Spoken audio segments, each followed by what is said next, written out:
Woody Marks enthusiast. Yeah, the last time that we recorded a podcast, we were so certain that the Texans were going to go to a Super Bowl, and then C.J. Stroud literally died on the field. C.J. Stroud just said no. Actually, I don't want to. It's okay. I didn't want to lose to the Seahawks like that, which probably would have happened. But oh man, have you ever seen a man piss down his leg? Yikes! God, it was so bad. Embarrassed me in front of all the hosts. Like that shit was crazy. I couldn't really. Bo Nix broke his leg or whatever in the next round. It's like, bro, we would have walked to the goddamn Super Bowl. Right. y'all were the best team in the AFC, and for that not to end up in a Super Bowl appearance is just crushing. Thus is the life of a Houston Texans fan. Why would we ever win anything? We had to deal with Drake May propaganda for an extra month. Like that shit was fucking crazy. That's the other thing. I know this is sports talk or whatever. Super Bowl 1 week after the AFC Championship game. Stop with that shit. But guys, you need time for the fans to watch the Pro Bowl. Yeah, we all do that for sure. the Pro Bowl games. Shout out to Shadur Sanders. He might legitimately make them change the Pro Bowl single-handedly. He might. Him becoming a Pro Bowler, they're like, okay, we gotta stop this. we gotta make something change. It just gotta go. Speaking of that, we're off basketball, by the way. Doesn't exist on this podcast. Big hockey fans in this podcast. Love hockey. America's pastime, they say. Mm-hmm. That sucks, right? Like our fourth best sport that we don't even care about. We don't even care about. Snatch your chain real quick. Twice. Not once, but twice. Connor McDavid is maybe the best player ever. He makes Jayshawn Tate money.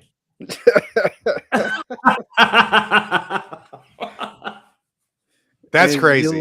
You live for moments like this where you can get to the gold medal game, go to overtime, have a chance to win your country a gold medal, and then you got styled on in the women's final. You got styled on in the men's final.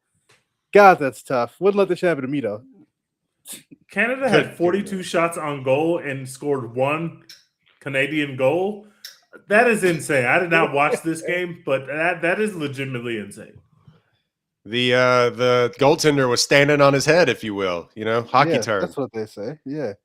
Let's do that hockey. It actually was super patriotic where I was like in church with my dad and I had to lean over and just they won. Like, it's like do a little fist pump during the prayer, I listened to Freebird in full for the first time in a decade today. It's awesome. Incredible song.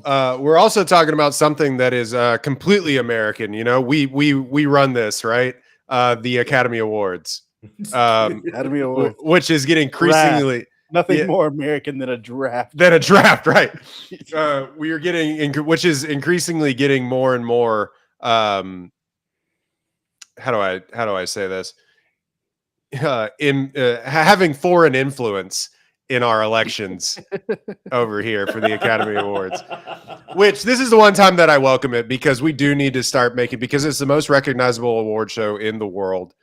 And the fact that it took until granted, films had always kind of snuck in and been nominated that were from other countries, but really it was like the turning point for a lot of things was Parasite. And so now, more and more so, the voting body has become more and more from other countries, foreign influences, if you will. It took them 90 plus years to give a foreign film Best Picture. That's crazy, right? So this is still an American centric award show, and we're talking about awards. We're talking about the Olympics, the ones that everybody cares about, the Winter Olympics. But as we do now, and since we haven't done, by the way, welcome to the Wednesday podcast, episode 205. We've been off for a month. As we've always done, we're going to react to the Academy Awards in totally real time and not a month after they have come out. Yeah, this just happened, guys. The nominations totally came out. what, 2 days ago, right? We Sure. went to, yeah, sure. The 98th Academy Awards. And then Tej is going to explain a draft that we're going to do here in a couple of minutes. That I think, I mean, we're directly cribbing from Bigger and Better podcasts, but it That's still how the should game goes. it still should be fun. We may I think talk a so. little bit about Crime 101. We may talk a little bit about Wuthering Heights. Who knows? It's already 11 o'clock at night. So let's just start. Overarching 98th Academy Awards. Looking at the awards or the movies from 2025. A good movie year. Some really high highs. Yes. Not a lot of middle, and some not some super lows, but some really high highs. But the middle is kind of missing. But that's what the Academy Awards for. We honor the highs. 98th Academy Awards. What do we think about the nominations? Well, first Sinners of all, is the best movie of all time. Apparently, that's what I was told. Oh, right. That's the most nominations ever by a movie. I also think that, and this is not always the case, especially in years where there are 10 films, not all 10 films are always good. Like, that is just not a thing that always happens. And this year, I truly believe that all 10 films are good. I finally saw The Secret Agent, which was my 10th film. And I can truly say that I legitimately enjoyed all 10 of these films. And that I just count as a blessing, because there are years, people who have been listening to this podcast knows, like, there are years where you get that. There's always that one or two movies. It's like, no, this actually is bad. Like, it's not that this is not going to win. Like, this is actually bad. Like, this is actually not good, and it should not be awarded. And so that sometimes that happens. If you look at Oscars history, that happens Your more Amelia often than you may Perez, think. your Vice. Exactly. Like, sometimes Green movies are Book. just bad, and we shouldn't award them. But this year, I can honestly say all 10 of our best picture nominees are legitimately fun and interesting, and that is not something you always get. So that was my biggest takeaway, other than Sinners breaking the record for Academy Award nominations, which is actually insane when you think about it. Yeah, but Sinners is great. My biggest takeaway from the nominations, especially because, like, I don't know if y'all watched the live stream as they were announcing the nominations, but literally, like, every category it was possible for Sinners to be nominated in, they were nominated in, and it got a giant cheer every time that it came up. I was like, are we sure one battle after another is going to win Best Picture? Because I don't know, man. The people in that room fucking love Sinners. They are fucking every single award. It did win at the BAFTAs today. One battle won at the BAFTAs today. Sinners. And the crowd went fucking crazy every time. I'm like, they fucking love that movie. They nominated it for everything. Like, one battle, we can talk about this when the award show rolls around. One battle feels like in our tour getting his recognition, which is funny because it took them forever to recognize Scorsese and stuff in this way. But like, in our tour getting his recognition for a really big film, and Sinners feels like the zeitgeist a little bit. And they don't always award the zeitgeist. We've seen it a few times while doing this podcast. They awarded Everything Everywhere All at Once. Totally similar movies, by the way. But you know what I'm saying? Like, we'll talk about it later, but there's movies that maybe should have won if we go back in retrospect and look at it. But especially in the Everything Everywhere. It's hard to put a gauge on it, because there are some years where it feels like a Lifetime Achievement Award, like Nolan winning for Oppenheimer. And then there's sometimes where they're like, we like this new guy, like Sean Baker winning everything for Anora. So, like, it's hard to be like. It also depends on the other. It also depends on the stacks of films. Like, of course, we loved Anora, but like you look at the Anora year, and they don't have. Yeah, they don't have anything as big as Oppenheimer or Barbie or whatever. Like, it's going up against equally sized films, except for Doom Part 2, which, if we're kind of like thinking about it, it's like maybe that should have won, and it's going to be the most recognized movie of all time from that year. But you know, that would have been the Lifetime Achievement Award for Denny. But it's going against films like Conclave, A Complete Unknown, The Brutalist. Amelia Perez. So glad The Brutalist didn't win. By the way. God. the substance, and a big film like Wicked, which of course we'll talk about the films that snuck in there this year, but we'll start with You know what didn't sneak in this year? Wicked Part 2. It did Oh. not sneak in anywhere. You don't say. They completely shit on that film, and They were like, good for them. actually, we're good. I I have been changed.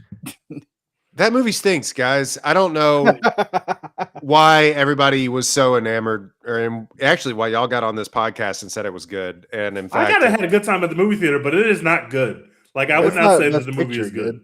Yeah, but I had a good time at the movie so theater. many people, it does show you that, like, not to be that guy on the podcast. Of course, we've seen less and less movies since we've been doing this, and I've changed jobs and done this whole thing, and that's why you get less and less podcasts, just to quickly explain. But it does really bring to light that people see like 2 movies a year. Yep. Yeah. Like it really is. That the stands are like, oh, we need to win awards for everything that we do. Yeah. Ariana Grande is the perfect person who should be awarded for literally everything. If there was one banger song in that movie, I think it's nominated for Best Picture. I honestly do. But there is literally not one banger song in that film. It just does not exist in that film. Yeah, they got to bring back the book choreography. That's what got them over the line in Wicked 1. They're doing choreography with textbooks, and everyone was like, "This is the greatest shit I've ever seen," and so they got nominated. So for Best Picture for nominees this year, 10 Best Picture nominees. Guys, I got to tell you, I finished Begonia. Nice, real cinema. I did finish Begonia. So it was Begonia, F1, Frankenstein, Hamnet, Marty Supreme, One Battle After Another, The Secret Agent, Sentimental Value, Sinners, and Train Dreams. Of course, the box office award for Best Thrilling Achievement goes to F1 for rocking so hard that we had to nominate it for a Best Picture. Hell yeah, I'm maxing. Yeah. It frame mogging everyone. Whatever the fuck that shit is. Yeah, so out of these, I mean, obviously you saw all 10. I've now seen 8, and I will remedy that. I have not seen, look at me, movie boy, the quote unquote foreign films. I have not seen Secret Agent or Sentimental Value, mostly because Sentimental Value just didn't, and Secret Agent just didn't come out in my mid-sized town. So yeah, I haven't seen Sentimental Value, Secret Agent, or Train Dreams as of yet. But Train I'm Dreams is literally on Netflix, bro. Like, just Train Dreams is the most accessible. Just click play. I am the most anti-Netflix person you know. I promise. That's fair. I'm very anti-Netflix. So I don't blame you on that. So out of these, I mean, obviously the betting favorite is One Battle After Another. Yep. Following in a close second is Sinners. But for a minute, it felt like it really felt like Hamnet was going to make a break for it. Hey, that's a great fucking movie. It kind of felt like it's really good. It kind of felt like, I don't know, Chloe Zhao's won Best Director before. I mean, we'll talk about her, but Jessie Buckley's straight up just going to win Best Actress. Just hand it to her now. We don't have to. Yeah. So I don't know, Jim. I don't know, Jim. Could they give it to the Sad Sack movie? Like, that's going to make everyone cry? That would be the biggest downer movie they've given Best Picture since what? Like that. I mean, Oppenheimer isn't cheery. Oppenheimer's not cheery, but it is. It still got some Hell Yeah Brother in it for a little bit. Yeah, that's true. Let's see. I'm going back. It's all sadness. Yeah, I'm just going back through it. Everything ever now. It's a two film race. Like that. Hamlet's not going to win Best Picture. Hamlet's not going to win Best Picture, but it is great. And if you haven't seen it, you should watch it. Unless you have children, then I don't know how you would survive watching that film. Jesus. We haven't talked about it. I boo-hooed in that movie. I cried. Openly weeped 3 times. I like legit was sobbing watching that movie, reacting to the same character death in that movie 3 times because they show it from like 3 different perspectives of characters, and like, it got me all 3 times. There are some poopy pants nerds online that'll say that it's like Oscar bait schlock, cry porn, and to them I say, shut up. Yeah, shut the fuck up. Man, that second childbirth scene, because you get the first childbirth scene, I was like, whoa, that is the capital A acting that I came here to see. And then I realized that we were going to have a second childbirthing scene, and I was legitimately blown away. I was like, oh, God, we're doing this again. Like, that is props to you, Jesse Buckley. Hey, that's the best actress, period. I didn't see any better acting this year from a woman or from a man, by the way, than I saw Jesse Buckley give us in Hamnet. That is real goddamn cinema. It is great. Yeah, I've been a Jessie Buckley skeptic just because like she kind of weirds me out sometimes.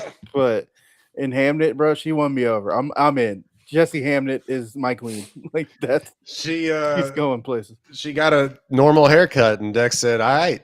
She got a normal haircut, and I was like, I can look at you and not be fucking scared. You're not terrifying to me. But yeah, best picture. It feels like a 2-movie race. It has since the beginning.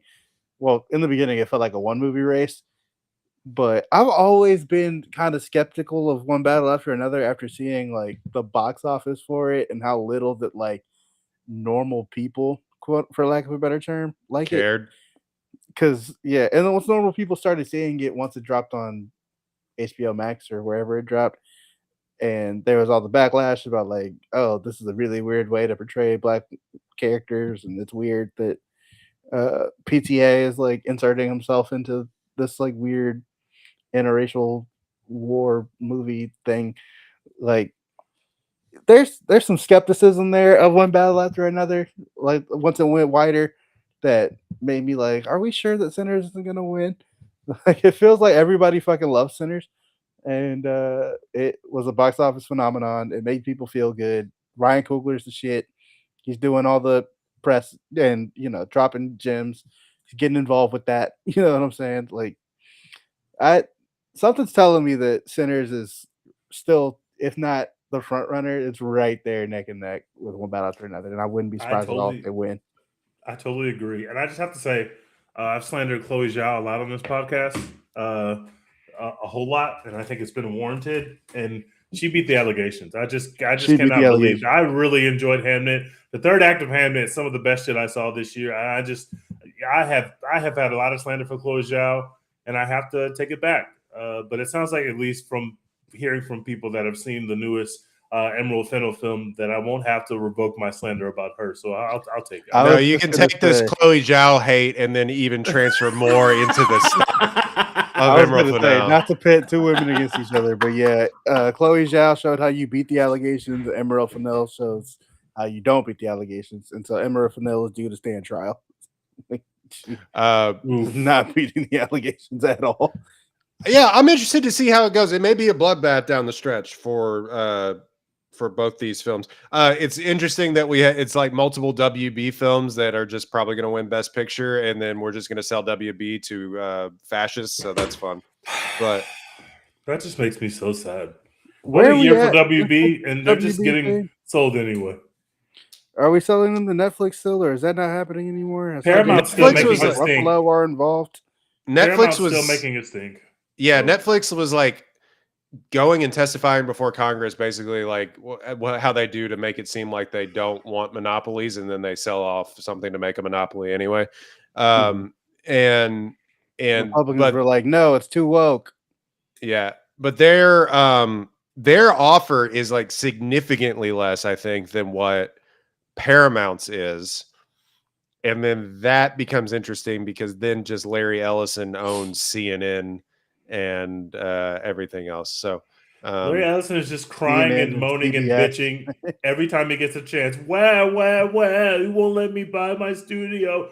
And it's not any better that Netflix is the one who's currently in the lead, because that also sucks. There's literally no good guys here.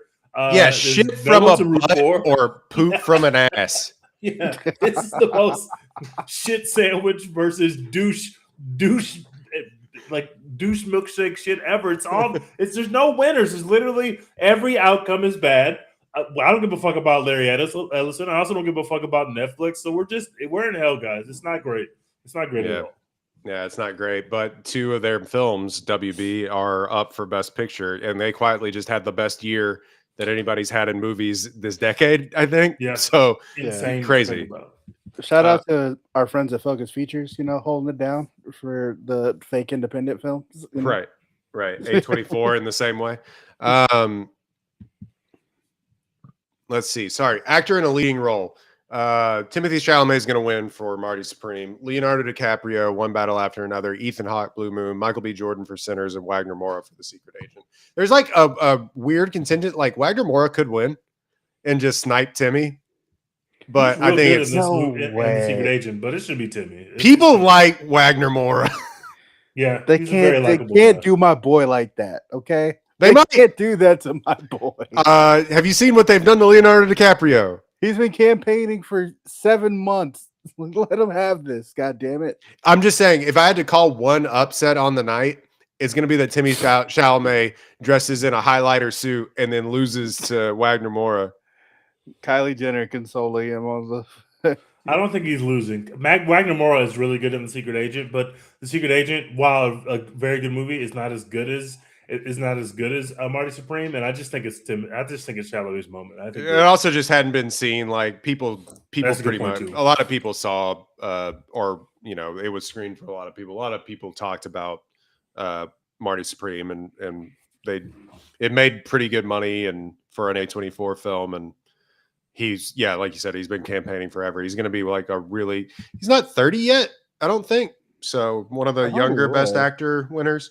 And then it's just the juxtaposition of Leo losing again is very funny, but I don't think he cares at this point. I think Timmy's a fresh 30. He turned 30 in December. Oh, okay. Good for him. So he'll be 30 years old, still looking like he's, 22, but yeah, he also, I could definitely, like, if Wagner Moura won, I could see Timothy Chalamet like openly sobbing and that he didn't win. Which, like crying, like for real. like I can see him openly, like without shame, crying in the Dolby Theater or wherever the fuck it is that they do that shit in. But we'll see. I think they're gonna give it to him still. Yeah, I feel like you're right, but I mean, I'm really glad. It's really cool to see. But there's some heavy hitters, like two young stars, Michael B. And I mean, Wagner Moore is not old, but he came from TV. He has had a really cool story. Ethan Hawke and Leonardo DiCaprio, like just some really heavy hitters on that. I will say, if there's an upset here, then we'll know the sweep is on for. Like, if they were to give it to Leo or give it to Michael B. Jordan, then it's like, oh yeah, it's over. They're giving everything to that movie, whichever one would win in the situation. Yeah. Very cool for Michael B. Jordan to be nominated, but I don't think he has much of a shot. But we always have to have drama in one of the major acting categories, and there's literally no drama in Best Actress whatsoever. So it makes sense that there could be some drama in Best Actress. The supporting though is where all the drama's at. That's where all the drama is. Well, yeah. Either way, on both sides. Actress in a leading role, Jessie Buckley for Hamnet, Rose Byrne, If I Had Legs, I'd Kick You, Kate Hudson coming out of nowhere for Song Sung Blue. Nobody has seen Song Sung Blue. It's not a movie that exists. There's always one or two Oscar movies every year that do not exist. You know what's funny? We said it doesn't exist, and it doesn't exist culturally. You know how much money that movie made? It made like $100 million. Wait, really? I swear to God. I love a musical, man. Yeah, hold on. That's insane. It came out over Christmas. It has 2 likable leads in it, and I think it made like $90 Who's the other million. lead? Hugh Jackman. Oh. But it looked like a fake movie, but it got good reviews. And let's see, worldwide it has made. Okay, I lied. I thought it made a lot more money than it did, but it like really grossed more money than it should have. $57 million, significantly less, but it was on a $30 million budget, and so it made its money back plus $20 million. And got Oscar nominated, so there's it got Oscar nominated. There was somebody Focus features, baby. But there was somebody that got left out. Renee Resby, Sentimental Value, and Emma Stone for Begonia. There was somebody that got left out for Song. Sentimental Value has like 9 actor nominations, bro. Like, and I like Sentimental Value, but I think that we did a little bit too much of giving them. I think they have 3 acting nominations for that movie. Two Best Supporting Actresses and 1 Best Actress. So plus a Best Supporting Actor, so 4. That's too much. I'm sorry, it's too much. It's too much. But yeah, the big snub, quote unquote, according to some people, not to me, for Best Actress was No Chase Infinity for right. Sorry, apologies to Chase Infinity, and that's her fault. because she wanted to avoid smoke with Triana, who's her friend, but she belonged in Best Supporting. She And should have then been she in put Best herself in Supporting. Best Actress, but she She wasn't. wasn't in the She movie didn't have a nearly chance there. enough. Yeah. They should have put both of them in Best Supporting and let it duke it out, I guess. But I mean, tough to pit Which, those two like, is against each fine, other. which you can do. Like, we saw Sentimental Value is doing it right now. You could have had two Sentimental Value and two one battle actresses, and nobody would have blinked an the old eye. lady that won over Stephanie Sue and won everything all at once. Jamie Lee Curtis. Jamie Lee Curtis. Jamie Lee Curtis. Yeah, it's like you can run them both in the same category and still get your win. You don't have to worry about splitting votes. They'll just give it to the person that you choose. And I respect Stephanie Sue for saying, I'm not just going to hand it to you. I'm giving I'm not there ducking smoke. Yeah, I'm not ducking smoke. And Chase Infinity, who was great in the movie, like Tiana may not win anyway. It looked like Tiana had a layup there, but it doesn't look like that anymore. So you really could have got that nomination under your belt at the very least, and it would have made sense. And I'm just sad that we didn't get that because Chase Infinity, let me just tell you, a little too young for me, but man, she has been fucking killing every look you have seen for like everywhere. 3 months in a row. It's actually insane what she's doing out here. Every TikTok is a banger. It's insane. Red carpet look is a banger. Yeah, I came away from one but after another thinking that Chase Infinity was like one to watch for the future and not like we need to reward this performance right now. Like I didn't think it was like, one of the 5 best performances of the year or anything. But yeah, she's definitely going to be back. There was a photo of Michael B. Jordan with her and somebody else at the Wumi Masako. Yeah, at the Golden Globes, and somebody says it's like the greed you read about in the Bible. You want to talk about another woman who has been killing her looks for the last 3 months?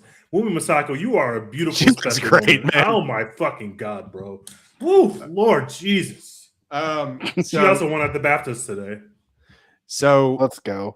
Actress in a supporting role. She didn't get nominated. Oh no, she did for Sinners. I'm sorry. She did. Yeah, which is incredible because she was awesome in that film. But like you mentioned, two Sentimental Value actresses, Elle Fanning, who quietly has been doing this for 20 damn years. Yeah, that was the thing that stood out to me when these Oscar nominations dropped. It's like, yeah, she's been around forever. Yeah, and it's just now.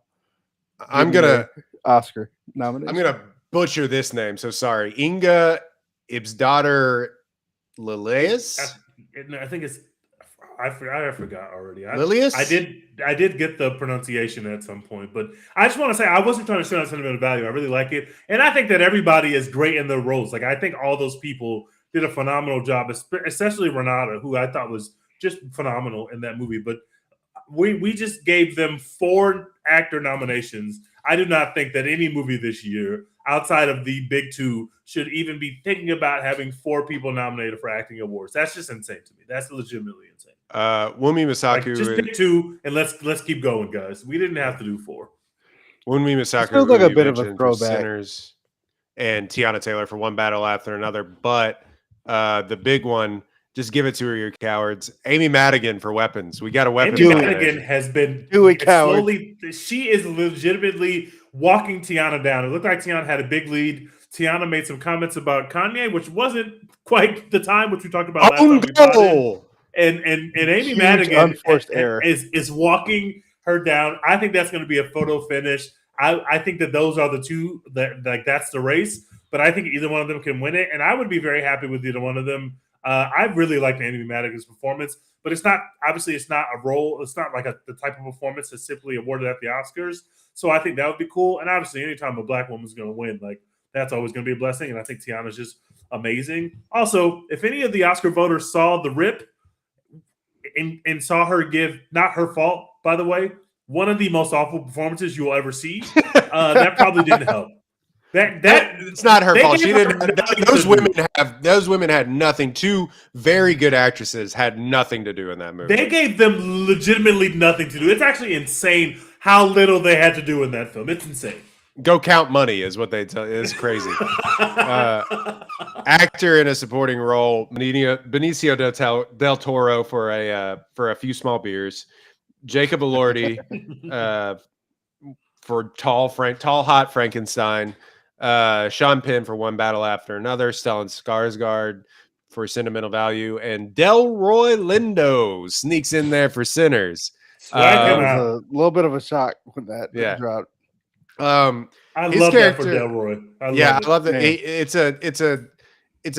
It's a nomination that he should have gotten for Defy Bloods, if we're just Yes. being real, and that's what I think is kind of like shit, we forgot, and so they gave it to him for this, which, you know, I love Delroy. I'm not certain he's the best supporting actor in that movie, and so there are two other men in it. You think it should have been Miles? What's his face? The young singer guy. Yeah, he or Jack O'Connell, to be completely honest with you, Or just Michael B. Jordan again.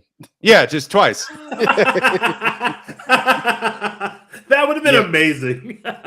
Yeah, I think you could have given it to Miles Canton or Jack O'Connell from that movie, but Delroy Lindo has, he's been around for 45 years, so whatever. And I think Delroy is great in the film, but I also think he is. Miles is great, and Miles is awesome. But Miles maybe he's on screen too much to be best supporting, whereas Delroy Lindo is like easily a supporting actor in that movie. But I thought that Canton was really, really good. But he's like, and it's like an unknown. But it feels like in the last couple of years we've been nominating those kind of people that kind of pop on the scene and do something amazing in a film that we really like. So I thought that Kent had an outside chance of being nominated, but he didn't get nominated. Yeah, but like, was this like his first movie ever? Like, I think he didn't have like he didn't have like a Wikipedia page like before he was in this movie. Yeah, like, he was brand spanking new. Another big one that people talked about, Paul Mescal, who has already been nominated 2 or 3 times for Oscars, was not nominated for Hamnet. He's also great in that movie. People really were like shitting on his performance a little bit after he didn't get nominated. And to that I say, I don't know if we watched the same movie. Like, I think he's really fucking good in that movie. I thought he was great. Now, people have decried that he plays the same sad boy characters and needs to branch out from that. And he does. He does. To that I say, like, I don't really care. Like, Yeah, I don't give a damn. Yeah. When you make a movie as good as Hamnet, I don't care if you made played similar roles before. Facts. Yeah. Is he supposed to walk on set and say, "Sorry, I was in Gladiator 2. I was kind of a sad boy. I can't be a sad boy again"? Like, what is he supposed to do? I was too sad in All of Us Strangers, so that I can't do Hamnet. I can't be across from like one of the best lead acting performances I've seen in 5 years. Yeah, it's dude. She was Clay in the third quarter. Like, what do you want me to do? Yeah. Like, and I think unfortunately that did hurt him, which is not his fault. That she was just so mind-blowingly amazing, and she also had more to do. But I don't think that should be held against him. But unfortunately, I think that it probably was. Stellan Skarsgård's going to win for Sentimental Value. He's won everything. He's fine in the movie. He's good. Like, but I don't know if I don't understand this category at all. I think that I would probably give it to Delroy, but I'm very biased in that regard. So. Oh, I'd give it to Benicio, dude. I was gonna say it feels like, I would give it to Benicio. I think, but he's the most fun. I think he's the most fun. Few small beers. Yeah, few small beers. Give it to he's the very fun and very great in the movie. Like super. They're gonna give it to Sean Penn, unfortunately. But you think? Yeah. Is he gonna smoke a cigarette on stage? Maybe he might. You like black girls? He's gonna bring El Chapo with him. Like, well, how's that gonna go? This could be a weird Oscars moment. He's gonna do the acceptance speech from his prison cell, so that'll be fun. Let's see, animated feature film. Arco, Elio, K-pop Demon Hunters, Little Amelie, or the character of Rain in Zootopia 2. Zootopia 2 did win at the BAFTAs today, by the way. Really? Oh, well, it made $1 billion. What if we did the fun thing and gave it to K-pop Demon Hunters? I think they will. I think that they will. I feel like that'd be fun and cool. That thing has a hold on the children of America in a way that we haven't seen in buddy. I was at it was called Animeverse. It was like a Comic-Con type situation. And one of the voice actors for K-pop Demon Hunter was there, like signing autographs and shit. had the longest line every goddamn day. Like it was insane. Jesus. The kids were going crazy. The merch the people were having her sign was fucking crazy. Like everyone was obsessed. Oh, Super man. Golden fun. is everywhere. It's going to win best song Yeah. by a landslide. It's probably the race that's the most layup race Over? outside Decided, yeah. of like that race has been decided. That song is fucking everywhere. The WNBA is using it. I've heard it on NBA broadcast last weekend. Like it's just legitimately everywhere. And that movie just fucking rocks. Like it's a great So movie. much fun. It rocks. It's really good. Yeah, nobody Much saw better than fucking Zootopia 2, Arco, which is whatever that is. Nobody saw Elio. Nobody gives a fuck about the character of Rain or whatever. Everybody saw Zootopia, but like, just give it to K-pop Demon Hunters, cowards. Everyone Yeah. saw Zootopia, and then no one ever talked about it. That still haven't is seen it. 100% my take. Is that literally no one talked about it, and people love Zootopia 1, and people talked about it, and people saw Zootopia 2 and was like, I like that, and then they literally never thought about it again. Same for me. It's I was also like, this is still good. in theaters right now. Yeah. New this year. This is just in alphabetical order. We'll get down to director here in a second. Hold on. $1.8 billion. for Yeah, Zootopia which is 2. actually Bro, kind of a that's bad. insane. It's actually kind of a bad thing, but you know, it is Why? what it is. Because they're gonna make Zootopia 75 now. It sequel slop, and sequel I slop probably gets won't be even watching Zootopia 3. I'm not sequel gonna lie. slop gets even worse with animated films, unless it's like Toy Story. Like most of the time, it's worse. People are shitting on the Toy Story 5 trailer. But I remember a time where people were also shitting on the Toy Story 4 trailer, and then they walked into Toy Story 4, and it was fucking great. Like, can y'all please just stop doing the internet thing that y'all are doing around Toy Story? I'm so tired of it, bro. When they make a I will bad never movie, doubt then the we can mouse do it, bro. overlords on Toy Story. I will never doubt them. When you walk into a Toy Story movie and say, this is mid, then I will understand the discourse. But I legitimately don't think that they've done that. Like, those movies are just great. We all know that the ending of Toy Story 3 was the perfect way to end the franchise. I will not disagree with that. However, Toy Story 4 fucking bangs. I'm sorry, guys. I'm sorry that you don't like Forky. He's fucking hilarious. I'm sorry. Toy Story 4 was kind of a banger. My biggest complaint with Toy Story 4 is that it shouldn't exist, but that's the whole other thing. But it does and it rules. It really does. Lightyear shouldn't exist, but that's okay. Yeah, that's a good point. Well, that's because of your thoughts about gay couples. Yes, they had to push the woke agenda. Whoa. I mean, do you want to tell the viewers right now what your thoughts are? I love the gays. Shout out. New this year, the casting Oscar, which is like not best cast in a movie, but the award going to the best casting director. Which feels like a weird distinction. How they What is identify the difference that between those two things? I'm not sure, but the nominees are. Go ahead. If they're like anybody could have cast that guy in that movie, then like it doesn't count. It just kind of seems to be like the best movies. It's not like they, it's not like they added like John Wick in there or the ballerina in there. You know what I mean? So, so it's from Hamnet for Nina Gold, Jennifer Venditti for Marty Supreme, Cassandra Kuluk Kundis for One Battle After Another, Gabriel Dominguez for The Secret Agent, and Francis Maisler for Sinners.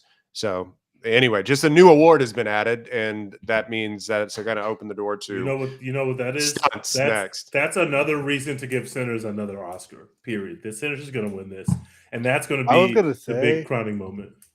I could see giving that to Marty Supreme if because they had people who aren't actors in that movie just doing cool, that's true. shit. Yeah, they had Tyler the Creator and fucking Mr. Wonderful in there, like just fucking. Also, dude, straight out of jail. Yeah, if people didn't hate the villain of that movie, like the real guy who plays that person, I think that I would believe that this is likely to happen more. But people really hate that guy, and I haven't dug into the internet enough to know exactly why he sucks. But I just know that everybody seems to hate him, and that probably doesn't bear well in them winning an award like this. That's true. And all the Sinners Oscars I can take, I will take. Cinematography, the nominees are Frankenstein, Marty Supreme, One Battle After Another, Sinners, Train Dreams.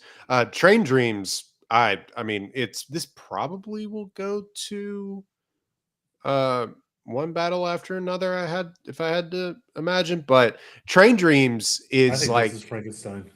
you think Yeah, it's I gonna be was also Frankenstein? thinking Yeah. Frankenstein because that movie is the definition of beautiful gowns. Like It that really is shit beautiful. just Yeah, I'm just okay on that movie. I think I gave it a Me higher too. grade Me on too. Letterboxd than I think it deserves. But I have Frankenstein as my 10th rated Best Picture nominee, and I like one Frankenstein. battle I'm not trying after to shit on another. it, The but only it's times 10th. where I was like, "This looks amazing" for one battle after another, it was like the hill scene, and then honestly, that's pretty much it. That's when it them made running my across the rooftops, all that stuff is really No, good. putting that swivel cam on that car door when Chase Infinity closes that car door was the shot of the year, True. guys. That shit is fucking cinema. And they were doing that shit in Crime 101. And me and Monique kept on banging our elbows against each other when it happened because that is Yeah. the coolest idea. And now it's out there in the world. By the way, there's also shots in Crime 101. I know we're going to talk about it later where they're going upside down like Midsommar. And I'm just like, Mhm. yes. Just At ate that from the exact good same shit, shot, I guys. was That like, shit is cinema, bro. I'm sorry. It's good. I like that shit. I'm sorry, guys. I like that shit. So Train Dreams looks like a photograph and it's filmed on digital. Looks like a film photograph and it's filmed on digital. And I think And that's the shit that the Oscars like. That's the I think shit it's that the they most like. beautiful movie of the year. I really I like still it. haven't seen it, but all the It is stills I've beautiful. seen from it look incredible. And most of it's outdoors, so like you really Yeah. get some scenics, but not in a boring Chloe Zhao. Oh, damn, I can't say that anymore. Sorry, Chloe Zhao. I take that back. I love you. So we'll go quickly here, but the one that we got to talk about a little bit, directing, Chloe Zhao for Hamlet, Josh Safdie, which is weird to say, for Marty Supreme, Paul Thomas Anderson for One Battle After Another, Joaquin Trier for Sentimental Value, and Ryan Coogler, hell yeah, Sinners. It's so This crazy is a to layup see. for PTA. This is It PTA's is. win. It's just a Unfortunately. breakaway dunk, man. He won the Yeah. BAFTA again tonight. Yeah. I think he's won the DGA. Like he's Lifetime Achievement Award. you know what? Fine. Like unfortunately, like I kind of think that Ryan Coogler is going to be around for like another 30 years, but like unfortunately he may never get back here. The Oscars are funny like that, but like I I don't know. I think that if anybody deserves almost a lifetime achievement, it is Paul Thomas Anderson. And like Dex, you kind of balk at some of his movies, but I'll ask the real PTA head over here. I mean, what do you think? Why does he deserve the lifetime achievement award? He made Phantom Thread and they didn't give him anything. He made Boogie Nights, they didn't give him anything. So like this is coming good. Like this is his time. He made And I There Will love Be Coogler. Blood. They didn't give him He anything. made There Will Be Blood. They didn't get like he has given us too many bangers, and not just bangers, but bangers that are specifically in the vein of movies that Oscar voters like. Oscar voters like stuff like maybe not so much Boogie Nights, which is kind of crass, even though all PTA movies are kind of crass, including One Battle After Another, by the way. But like There Will Be Blood is an Oscar movie. If you've ever seen a fucking Oscar movie, There Will Be Blood is an Oscars movie. Like Phantom Thread, the Oscars absolutely love Phantom Thread. Like that movie is phenomenal. And it's just people in room with the nicest possible drip on, talking about life and contemplating their own mental states. It's a great film. They love Daniel Day-Lewis. I mean, who doesn't? He's one of our greats. And just randomly popped into a movie this year, by the way. Nobody ever talked about that movie again. It's just weird how that happens. He unretired and everybody was like, nah. Like imagine Your son don't got it. Jordan unretired and they were just like, oh, have you caught a Wizards game? It's like, no, not really. Haven't seen the Wizards actually. Like literally haven't watched the Wizards. Haven't even turned them on. They're never on ESPN. I just don't know anything about what Michael Jordan is doing with the Wizards. That's It'd be like if LeBron retired from the NBA and then fucking his son Bryce was in like the fucking G League or whatever. And he was like, okay, I'm going to go play in the G League. And everyone was like, all right, we need that actually. Yeah, we're good. We're good. We're not watching that, LeBron. We're literally not watching that. Or if he was like, I still have college eligibility left, so I'm going to play for the Ohio State Buckeyes. Like, what? Yeah. So yeah, I think Paul Thomas Anderson. I mean, yeah, he's gonna run away with it. But Yeah, Why I'm does not. it? I'm not actually mad at that. I'm just, I kind of Shouldn't hate it when the feel Oscars are weird? foregone conclusions, but sometimes that happens. Shouldn't it feel weird that Sinners has a better chance of winning Best Picture than Ryan Coogler has a chance of winning Best Director? And that that feels happens weird. though. That happens And though. then I guess it does happen, and that's definitely the state of play because it is a layup for PTA to win Best Director, but we don't know. I think One Battle was in a real fight for Best Picture, but Best Director is it's over for that. Coogler's not winning that, at least not this year. Yeah, Yeah, he never was winning that. It's become in recent years that the writing and acting awards have somehow become a better indicator than if the Best Director award is. I mean, it that all went out the window with Oppenheimer, obviously, but like we've seen it over the past few years. Like everybody thought that Power of the Dog, that shit ass movie, was going to win Best Picture, and Jane Campion won Best Director, and then Coda snuck it in there and won that. I mean, because everyone was like, actually, I didn't like that movie that much. I had a bad time, and they were like, Coda made me feel good, and so we're gonna give it to Coda.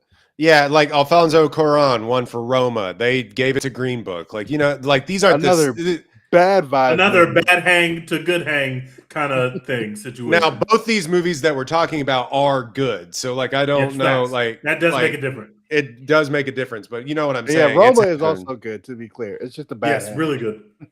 Yeah, Green Book is shit from a butt, but it did make voters feel good when they watched it. Like when they watched Green Book, they were like, "Wow, this is fun." And it is. If you could like literally ignore all societal context, it is a fun movie. Like it's a good hang. But if you think about it for like more than 10 seconds in the real world that we live in, you realize it's gross and not that good. But I can understand why we ended racism, and that's good and fun. But so it happens more so. I should clarify. It happens more so like the Daniels won for Everything Everywhere All at Once. Nolan won for Oppenheimer. And like and then Bong Joon-ho won for Parasite, like, and Chloe Zhao won for Nomadland. Nomadland won. It happens more than it doesn't, but I will say it's not uncommon recently that the Best Director just straight up does not win Best Picture. And did we give Baker too much? Did we give? And Nora is great. Did we give him too much? Like looking back, yeah, we did a little. Is that going to look weird in 10 years? Yeah, especially when like we look at Dune 2 and like Denis Villeneuve is like Oscarless, and you're kind of like, Now he just has to make a Bond movie that's nominated for Best Picture. Like now he if he does that, then he's the GOAT. Actually, because if he does that, then he literally is the GOAT. Let's see. So we'll go quick here. Film editing. We'll talk about these when they come through. Music, original song, Golden's gonna run away with it. But I lied to you. Ludwig Göransson nominated again. He's also nominated for Best Score. Train Dreams, Sweet Dreams of Joy. Dear Me, Diane Warren. Hell yeah. Biggest Oscar loser. The longest running bit, the Oscars. This is nominating Diane Warren. They're just doing this on purpose at this point because they know it's a bit and they know everybody loves this bit and it's never going to end. It's literally never going to end. She get to like expense like the Oscars trip or whatever every year. And hell, I would. Always like charge it to the studio. That's the least she deserves. She's like, I'm going to have a fun ass weekend every year. Writing, adapted screenplay, Begonia, Frankenstein, Hamnet, One Battle After Another, Train Dreams. Hamnet? We didn't mention what's his face from Paul, Hamnet maybe getting snubbed for not getting a Best Actor nod. And I think it's fair conversation. One of the children, one of the Jupe kids? No, what's his face? Evil Ben Affleck. What's his face? Sorry, I didn't mean Hamnet. I meant Begonia. Sorry. Oh, Begonia. Oh, okay. I was like, Evil Ben Affleck in there. But by the way, can we go back to the Jupe kid? That Jupe kid is so fucking amazing in Hamnet. It is insane what that kid does. Yeah. That kid made me cry, bro. All the children, they're really good. Yeah, and then they bring in his brother to like play him. Yeah, dude. I was like, that's inspired casting right there. Yeah. No, Jesse Plemons, may or may not have been snubbed for Begonia, but thus is his lot in life. I mean, he has been nominated before for Power of the Dog, but like he's been in several awesome roles that people are just like, yeah, Did he get nominated for Judas and the Black Messiah? no. No. It would be nice to Could've actually been. nominate him for a Race movie of the that's Year. good, as opposed to Hair of the Dog. Like, it would be nice. Either Paul Thomas Anderson or maybe Hamnet, but it may just go to Paul Thomas Anderson. He may just clean up for adapted screenplay. Original screenplay, Blue Moon. It was just an accident. Marty Supreme, Sentimental Values, Sinners. You know what's happening here. Marty Supreme. No. Or they give it to Coogler and then he doesn't win anything else? No, not that. But they're going to give it to Coogler, but then he's going to win other stuff too. They're about to win at least. They're going to win a good number of Academy Awards. I gotta say, yeah, if Sinners is the most nominated movie of all time, it ends up winning nothing, I'll riot, bro. Y'all gonna have to team me, bro. We're not winning nothing. We can't get costume design or makeup or something. Feels like it's gonna win below the line awards, visual effects. It better leave here with something. F1. I'm not about to do me like y'all did with Tar. All right, I'll flip all this shit over. Yeah, we'll talk about all these a little bit later, but they did Challengers wrong. They did Tar wrong, bro. Those are just two movies that were not appreciated by the Academy enough. I'm sorry. Well, let's talk about it. Those were the 98th Academy Award nominations. We'll talk about. Let's quickly do 10 minutes on Crime 101 and then 10 minutes on Emerald Fennell's masterpiece. And then okay. Do you want to do this first in the draft? But y'all do. I'm gonna check out for a second. So y'all do Wuthering Heights. I have not seen this film, so y'all talk about that, and I'll be right back. Wuthering Heights 2026, Emerald Fennell, starring Margot Robbie and Jacob Elordi. It is made the most money in America. I don't even have to read. It's Wuthering Heights, but not really. It's in quotes. Dex, what did you think? Emerald Fennell does not beat the allegations on this one. I say always, she's made 2 movies before this, but in both of those movies, it felt like she set up a really cool idea, and then instead of like focusing on fleshing out the really cool idea, she decided she had something more boring to say. And so that's what she did. And she did that in this movie also, because I haven't read the book Wuthering Heights, but it sounds like it's very romantic and like, about love and longing and, Loss, absence, making the heart grow fonder, etc., etc. And this movie is all about fucking, which like that's cool. Like Margot Robbie and Jacob Elordi are very attractive, and watching them on screen fuck each other, that's cool.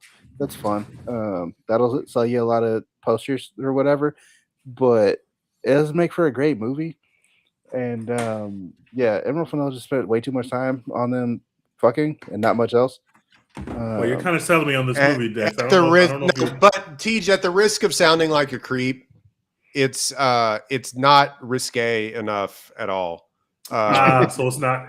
Got it. Quite frankly, this is gonna sound at the risk of sounding like a creep.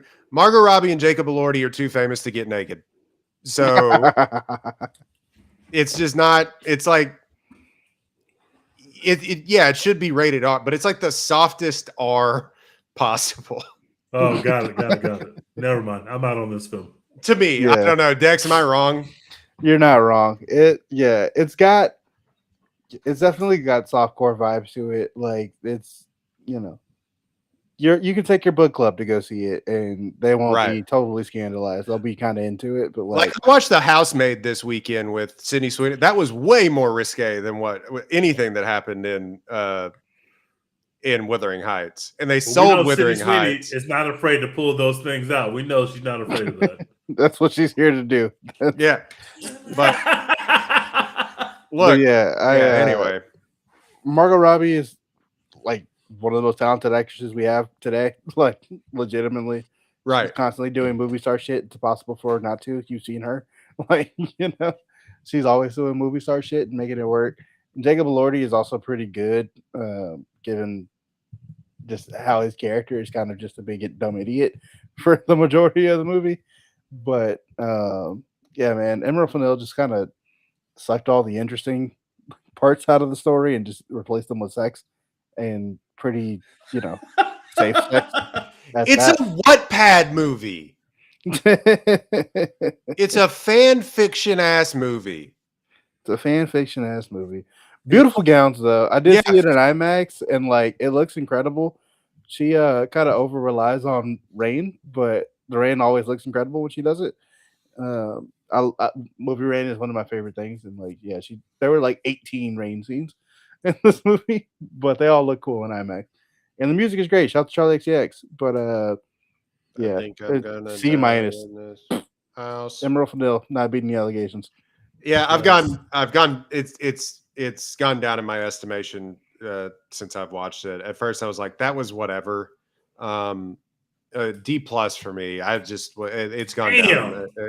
I do not find any sort of like other than it looks great. There's a shot in there though too, Dex, and they put it in the trailer, maybe even on the poster, when he's riding off into the sunset or whatever. And I was like, wow, shit, like that looks really good. And in my mind, it's funny because she's won an Oscar for writing. It kind of is can't write. It's kind of like Emerald Fennell, the writer, is getting in the way of Emerald Fennell, the director. Yes.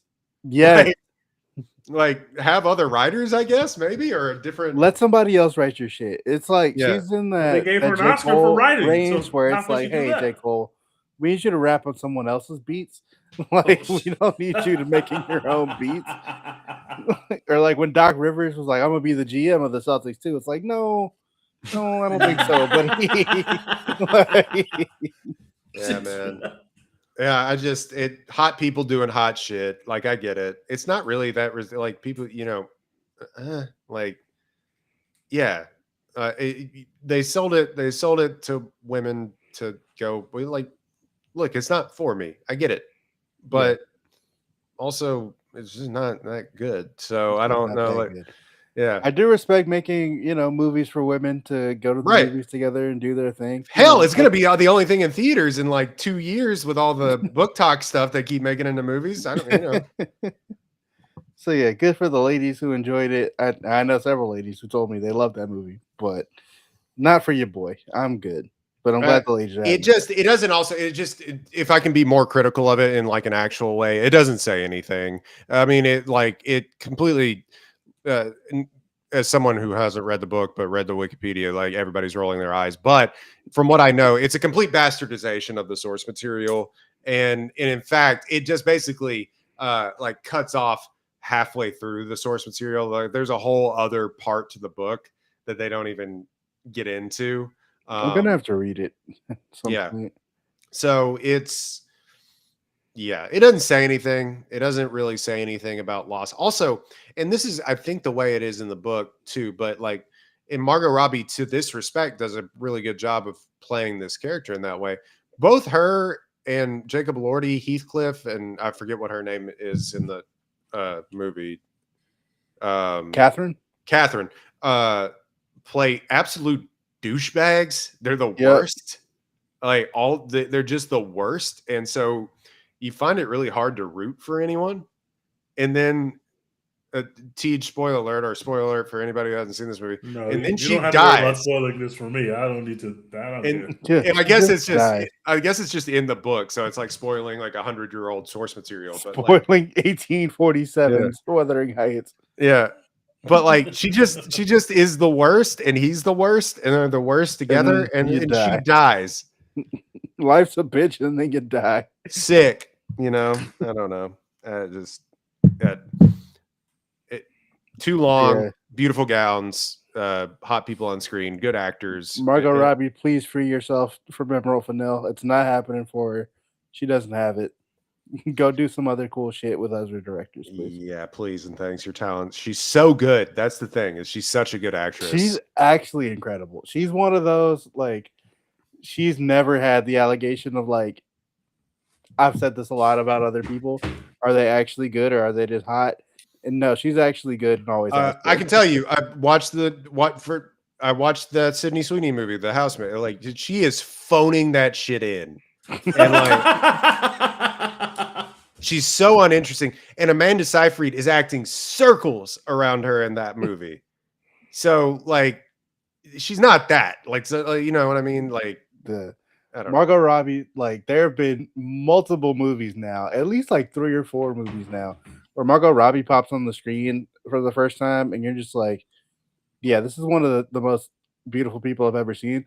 And then she starts acting, and you're just like, yeah, okay, this is one of the best actors working today. Like, Yeah. Did y'all see what she said about Babylon in the press since last time we've that it's potted? fucking incredible, and That it's we'll all fucking be proven amazing, and she right. doesn't understand why people hated on it. I feel like she was directing that literally at Royden, and I love you for that, Margot Robbie, and thank you for doing You so. know, The real ones know that Babylon is real cinema, and it's fucking great. And that's some of the best acting that she's ever done. It's just we'll be she's proven right amazing. in due time. Sure, She's you will. literally amazing. She's amazing. She's literally amazing. She You watch happens that, to be you're like, easy to this look at is a and movie incredibly star. gorgeous. I but she think also that is a great I actress. think that the project that I made that people didn't like initially should be reconsidered in the public eye. What? She's An right. artist, She's right. an artist reclaiming her own art in real time. She is right. Yeah, you can do that when you're right, like Margot Robbie. Right. Sure. Okay. A movie that was good when it came out, Crime 101. Hey, listen, guys. Crime 101 is fucking great. First of all, I don't know whether they're going to give, best casting Oscars. They're ever going to nominate a movie that's like not nominated for Best Picture. This movie's probably not going to be nominated for Best Picture. In this movie, there are people that are going to walk away and be like, yeah, I love Heat too. So like Heat exists already. Why do I have to watch Crime 101? I mean, it's like in a long line of dumb Heat. You know what I mean? Yes. But it's Heat, but it's stylish Heat, and it is fucking fun. The cast is amazing. Everybody feels like they're in the right role and in the right place in the movie. And there's like no wasted scenes. There's no scenes that they just put in there just to show you some like backstory of a character. Like every scene is directly plays into the actual plot of the movie. There's no wasted time. There's no scene that you'd say, yeah, you could cut off 10 minutes of this movie. It's lean. It's really stylish. The action sequences are great. Hemsworth is a credible action star, as we already knew. Casting the Hulk as just like the down on his luck detective just works. I watched Task. He plays the same exact character. Same dude. He didn't even get out of. He didn't even get out of costume. Like same exact character. Fucking what is it? Deep Water or whatever the fuck that is. No, the other one. But yeah, he's perfect in those kind of roles. He's just amazing. Barry Keoghan looks slimy and gross and like not very smart, and that's how he always appears. And he just Halle Berry's the most shifty face in Hollywood strikes again. Halle Berry's like the most gorgeous woman you've ever seen.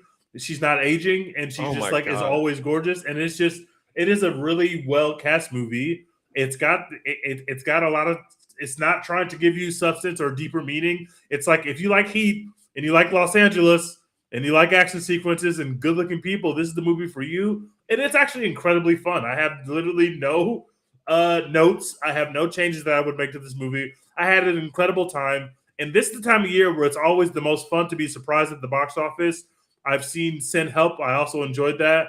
But this is that was fun. This is like really, this is better than Send Help. And I really enjoyed Send Help. But this is like, whoa, this is like an incredibly good movie that we're getting in the middle of February slop. And I'm just glad that we got it. I'm glad that this movie exists. And I'm probably going to watch it again the next couple of weeks. I enjoyed it that much. I really like this movie. There's been some it's like we're kind of out of Dumpuary a little bit. There's been some really good movies dropped in the past month and a half. They're saying Pillion is real cinema. I haven't seen it yet, but they're saying it's real cinema out there. I should note that Crime 101 is written and directed by Bart Layton, who we were saying before the podcast did a film that was not widely seen, but it was for the ill-begotten Movie Pass, who was just like not even laundering money. Dex said they're just wasting people's money, wasting their own money. But he directed American Animals, and that movie, it was 8 years between when he made that movie and when he made this movie. Stars Chris Hemsworth, Mark Ruffalo, Barry Keoghan, Halle Berry, and just the cat Jennifer Jason Leigh in just like one scene. and Nick Nolte in like 2.5 scenes. And yeah, love seeing Nick Nolte pop up and stuff. Just love it. Just give me more of that. They filmed it for like in Los Angeles, which is like impossible to do, because movies just aren't made in Los Angeles anymore. And it actually is. Yeah. So you know what movie costs the same amount to make, which I couldn't stop thinking about when I was watching this movie? The Rip cost $95 million. Jesus The Christ. Rip is a piece of shit. And Crime 101 Netflix is so fucking laundering. Good. Netflix, you are a disgusting company. I hate you so much. We should say hate Netflix. We should say there's a reason that like they put that out straight into the Netflix, injected that into their veins, because this was put out by Amazon MGM, who is also an equally bad company for their practices and whatnot, you know. But it has only made like $46 million in a couple of weeks. So, but that being said, when they drop this directly into Amazon and people's homes, people are going to be talking about it, and we will tell you right now. Be like, wow, why did this is the annual The Menu Award for film that people are going to be talking about on Twitter in 2 weeks. I walked out of the movie theater and I literally thought about The Menu because this is better than The Menu. Like, people were obsessed with The Menu when dudes and dads all around the fucking country who never leave home because they're watching their kids or working or whatever the hell dads do, when they get their eyes on this fucking film, they're going to be obsessed with it. Your dad's going to like this movie. Your granddad's going to like this movie. Anybody who likes Heat should watch Crime 101 and just watch the fact that a director and a writer who loves Heat made Heat again, except for it's different and it's stylish, but it's fucking Heat. People are getting robbed. Twists are happening. People are going to fucking be obsessed with this movie once it hits Amazon. And I can't wait for everybody to experience it because it's fucking fun. I'm glad I saw it. One of my homeboys I was with was like literally on the edge of his seat when like during the climax of this movie. Like literally like took the recliner and like sat it straight up so that he could be on the edge of his seat. Yeah, to lock in this movie. Dex, what'd you think about it? Obviously, because I don't know when's the next time we're going to review movies, but yeah, I really enjoyed it. I had a great time. I literally just saw it right before we got on this podcast. Went with a few of my friends, which is always fun at the movies. Yeah, a couple of the girls we were with, they were tearing up. They were crying. Like at the end of the movie when Hemsworth and Monica Barbaro, you know, have their. I should mention she's in the movie too. She's got it. I don't know what it is. She's good, man. I fuck with her. Yeah, she's good. But yeah, that movie was dope. That was awesome. I'm glad I went and saw it. It's like in that. I think it's like just below Black Bag for me, but it's in a similar spot of like spy robbery movie where you're gonna watch it at home and be like, yeah, this is awesome. This fucks. So yeah, it's like a B+. It's dope. I have it above Black Bag, and I liked Black Bag. I like this much better than Black Bag. Like I have, you don't want to know what my Letterboxd rating of this film. Like this is my. You give this 5 stars. They made this movie for me, bro. I enjoyed the shit out of this film. I love this film, bro. Tej, no, man, this isn't a 5-star movie. What are you doing? I absolutely love looking this at all movie, the places the rich people are, and he's like, "Yeah, I've been there. I go there every week." Yeah. Oh, that's where I got my watch stolen. The fact that it was set in LA did help me. I love movies that are set in LA, but come on, this movie's got so much fucking swag. Like, why are you having millions and millions of dollars in diamonds being transported by just 2 dudes in a car? I don't know, but I'm really glad that they were doing that so that we can get some real fucking cinema. Let's go. He gave it 5 stars and a heart, and he liked it on Letterboxd. Guys, I love Crime 101. Hey, it's not going to be nominated for Best Picture, but let's just give it something. Let's just nominate it for anything, Oscars. Please, I'm begging you. This goes in my F1 category of 5-star movies just because it's so much fun to experience at the movie theaters. F1, probably not a 5-star script, but a 5-star experience. Same thing with Crime 101. Turn it up. 5 stars for Crime 101. I'm telling you, we are going to crown this award, and we got to start doing it and put it on Twitter. The Menu Award for film that's going to get aggregated by movie accounts online. Yeah, they really shut down Ventura Boulevard to do this wreck scene. This is going to be one of those, why did no one tell me this movie was so good? They should put more movies like this in theaters. And we're all going to I'm here for Crime 102. crime 110, crime 45, like whatever we're doing, crime, I'm in. Let's just do more. Let's just do more. Crime I-35 and it's just in Yeah. traffic. No, I thought this was really good. It is like I'm not. I'm stealing this directly from the Big Pick in their conversation with the director, but it's like a more interior like heat, I guess, if you want to even call it heat. It like has obvious similarities to Los Angeles crime movie, cop pursuing one guy, so on and so forth. The acting performances are not on the level of Heat.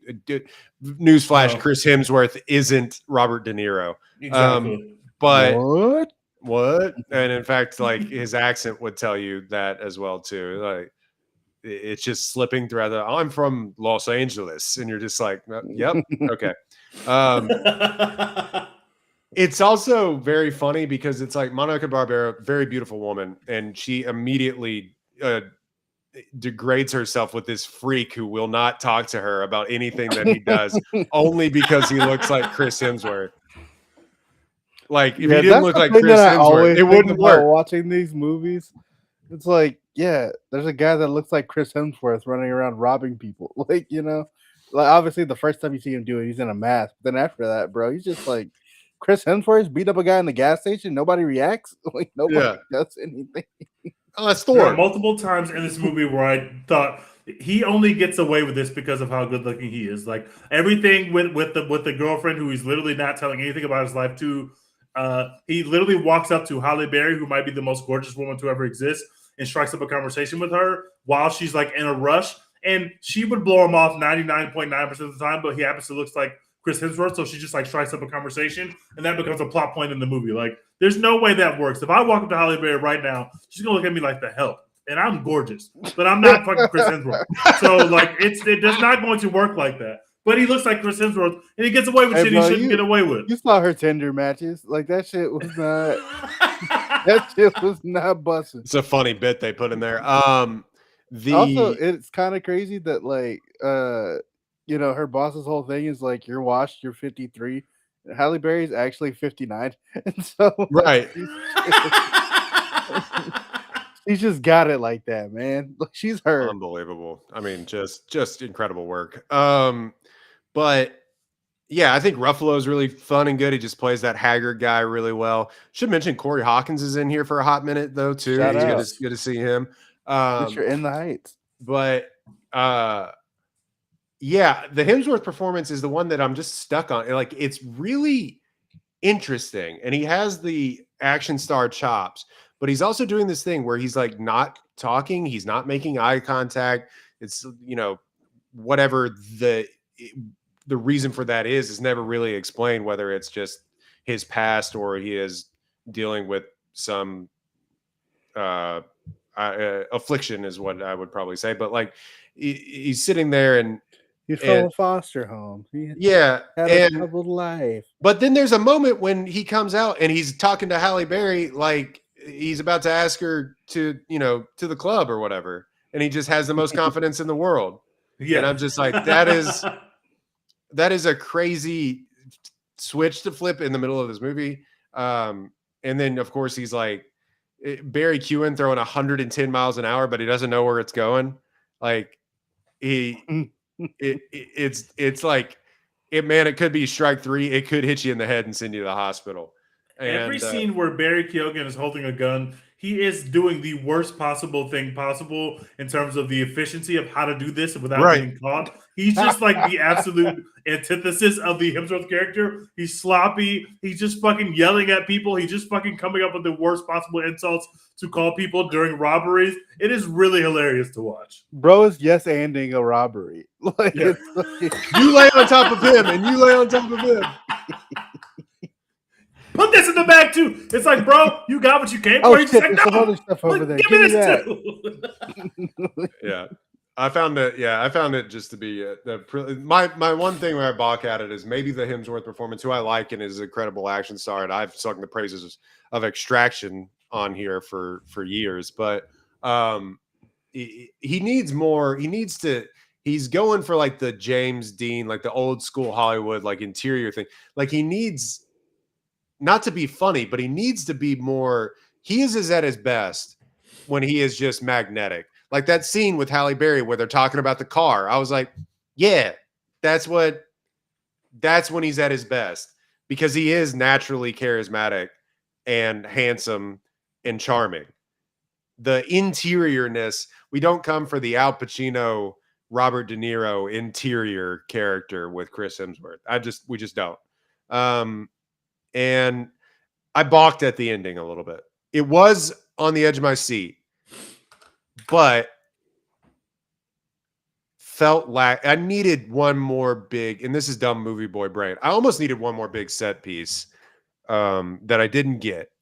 And that to me felt like it edged me a little bit. And I was just like, and then he just kind of walks away and like, you know, it has to face his trauma in another way. Enough of that. Shoot people with guns like Michael Mann. Be a man. You know, I don't know. I'm being facetious a little bit, but it ended hastily and not hastily enough. I don't know how to describe it other than it was a long movie and then it just was done. You know, like, yeah, abruptly is probably how I would put it. Anyway. I didn't even see that Sean Penn won Best Supporting Actor at the BAFTAs. Wow. Didn't see that. Uh-oh. All right. So y'all want to do this draft? Yeah, okay. So explain it to us like we're 5. So there's going to be 5 rounds of our drafts. We are drafting only from the 2015 through the 2025 Oscars, and we're going to set history right today.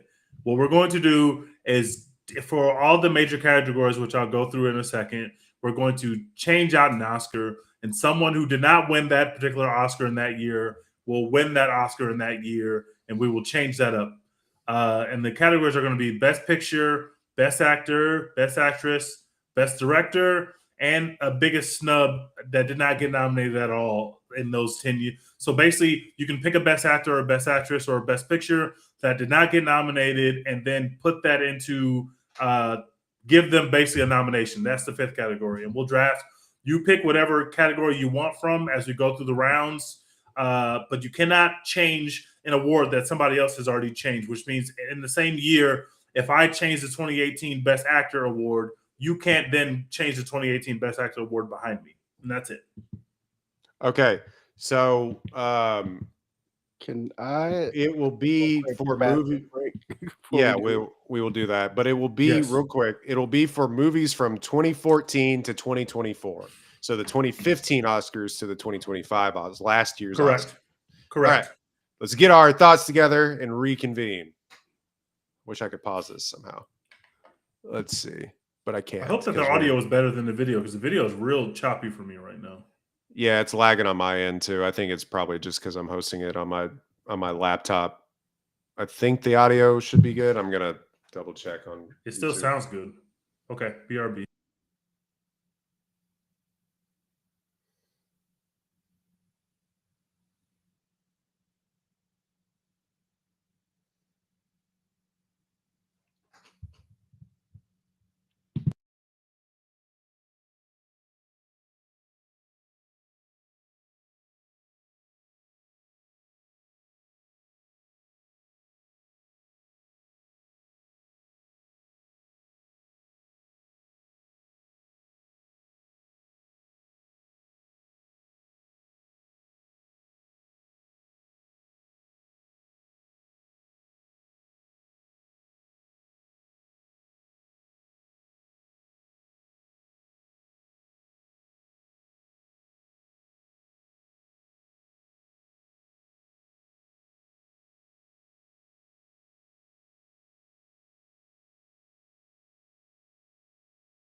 Before we start, guys, the Marty Supreme tied for most losses ever from a singular film at the BAFTAs.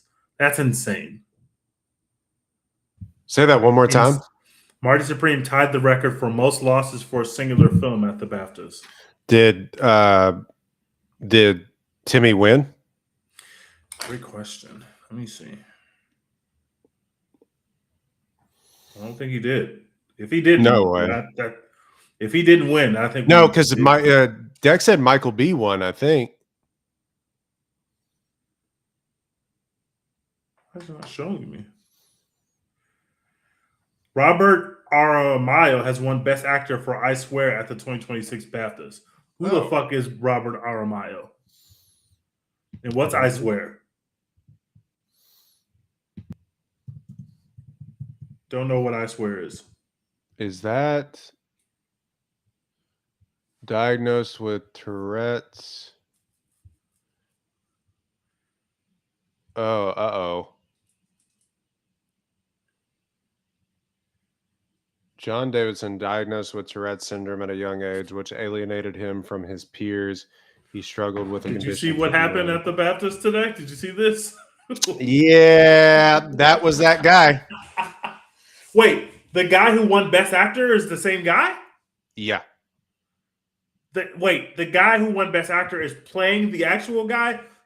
Because the something was about the guy with Tourette's. They made a movie about him, but I don't think that the guy who won Best Actor is the guy who is him. I think it might have been the guy who played him. Oh, okay. Okay. Then, all right.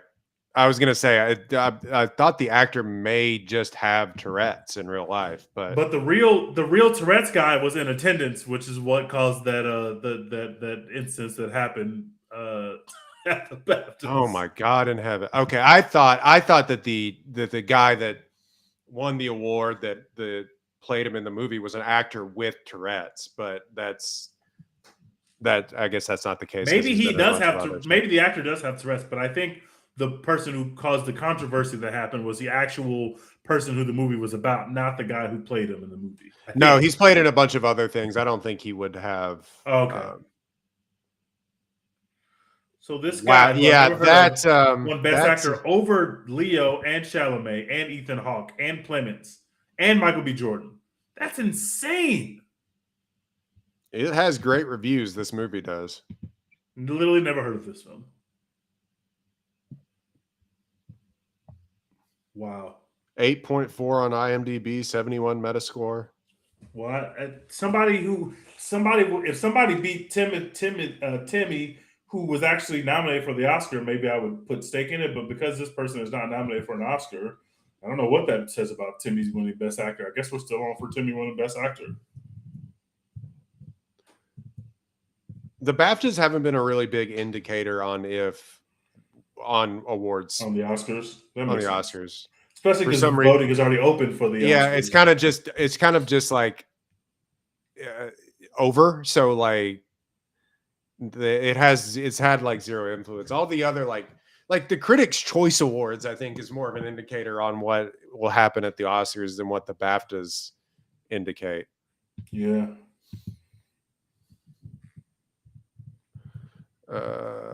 Okay. I'm so glad y'all compared this movie to Black Bag. You gave me my slant. Well, I liked Black Bag more. Most people did. I thought Black Bag, while less happened, and I think this is like a bigger maybe achievement, spectacle, if you will, especially filming in Los Angeles. I like the intrigue of Black Bag a lot more, the espionage of it more than the crime of Crime 101. Personally.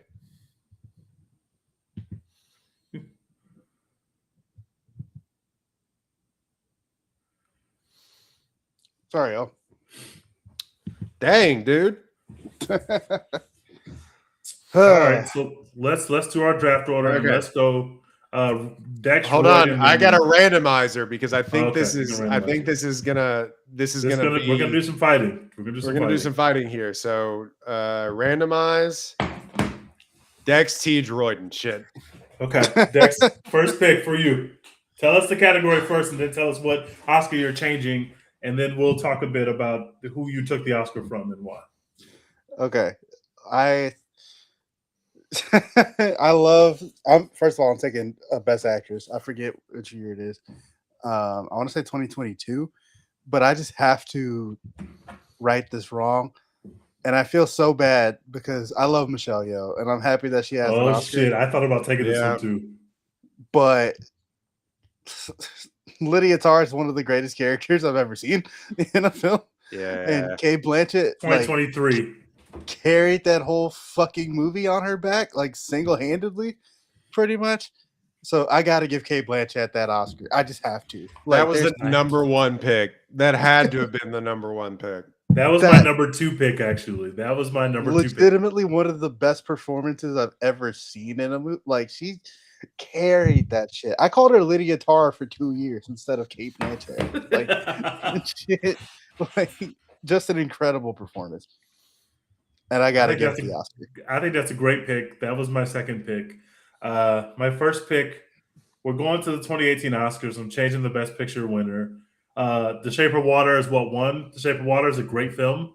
I have nothing against The Shape of Water, but I'm giving that Oscar to Get Out. That Best Picture is going to Get Out. I just fucking love Get Out. It ages better and better each year. And I think that was the best movie of the year. Even though I do love The Shape of Water, I have to take that Oscar away. I'm giving that Oscar to Get Out. That is a good pick. So I think I kind of got to save some ammunition here because I don't think that y'all are going to take my best actor or actress rather, but I do think that I have a chance to like. Well, I'm for sure not because I already took my. Yeah. So I'm kind of competing against Tej on that one. And we already had a discussion that it's like name a woman, any woman, but you kind of go back through the best actress years and you're like, yeah, that makes sense. Some of the best actor ones, I'm kind of like really pissed off about. Oh, yes, let's do this. So Bradley Cooper deserved to win over Rami Malek. And Rami Malek turned in an absolutely nothing performance. A shell of a performance for an incredible person and personality in Freddie Mercury. And they awarded him for it. Because just a joke. Bradley Cooper made me cry my eyes out. And Rami Malek stinks. Like this was a travesty. And Rami Malek hasn't been good since. So I don't know, like. And Bradley Cooper like actually sung all the songs. So yeah, he did. He sung the songs. He directed that movie and wrote it too. So give him the best actor win. Like that movie, that travesty. That whole Oscars year was a travesty. Other than Olivia Colman winning for The Favorite and Alfonso Cuarón winning for Roma. We are through one round, and we've already made the world a better place. We have fixed so many wrongs already, and we've only done one round. Congratulations. Those are 3 amazing picks, by the way. 3. You got to go again, Royden. Oh, okay. So I got to go again. So I'm going to.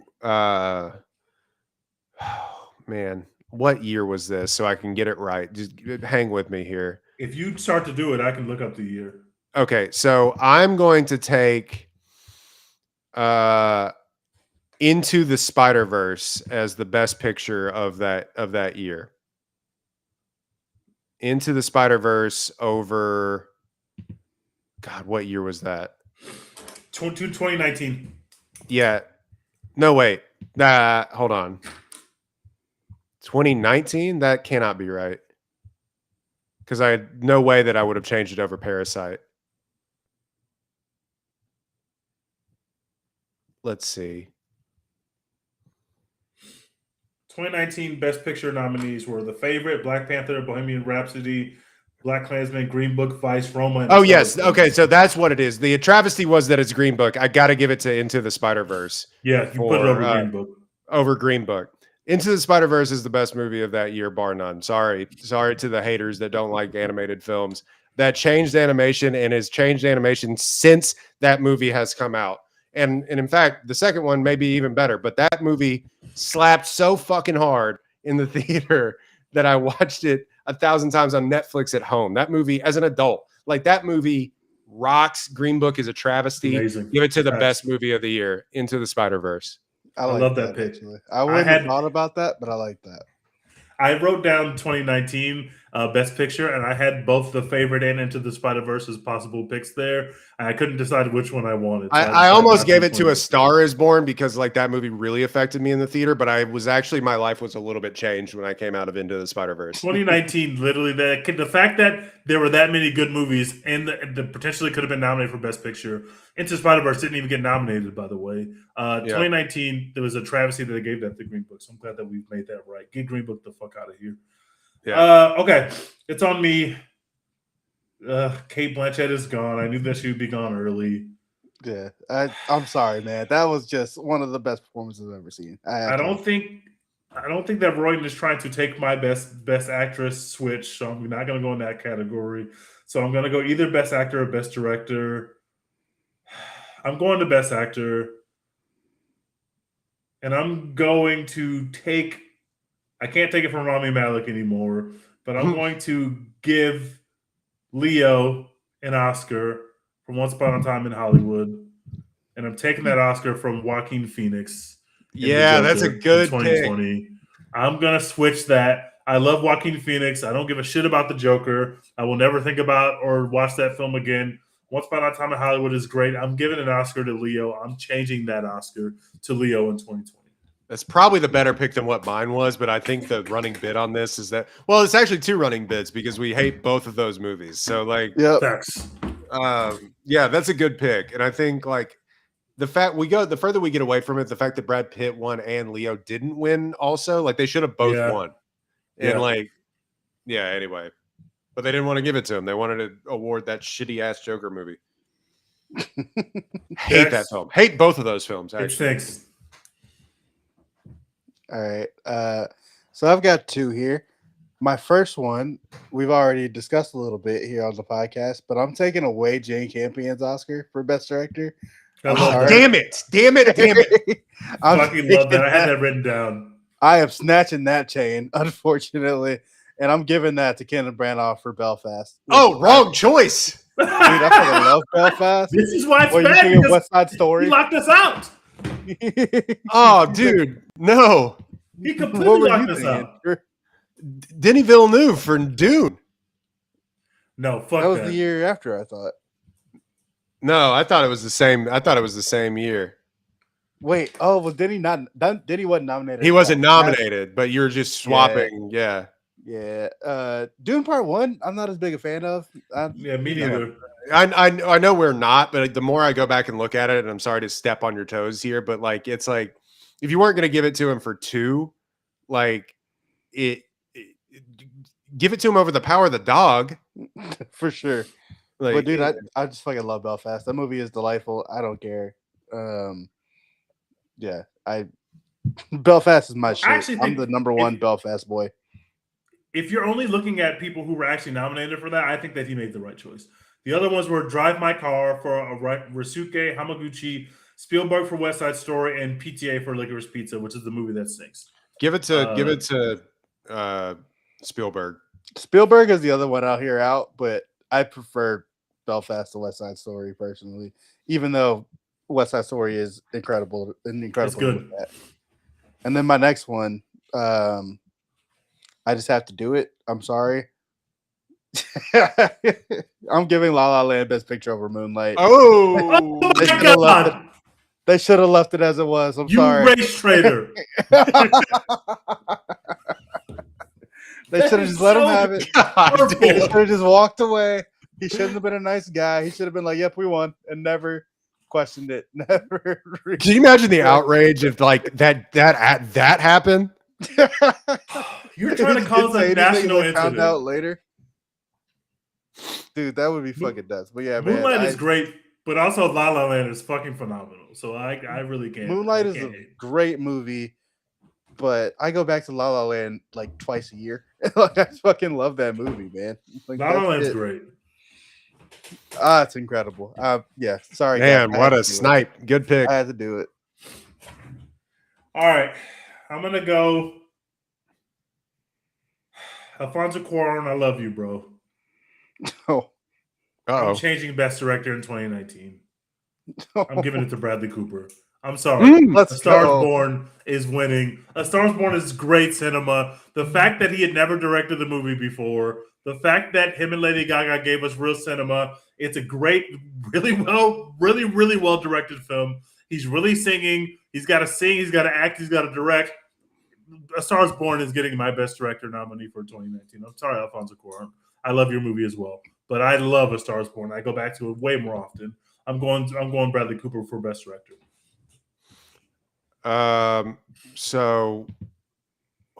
Okay. So I got two picks. I'm gonna take one on the turn here.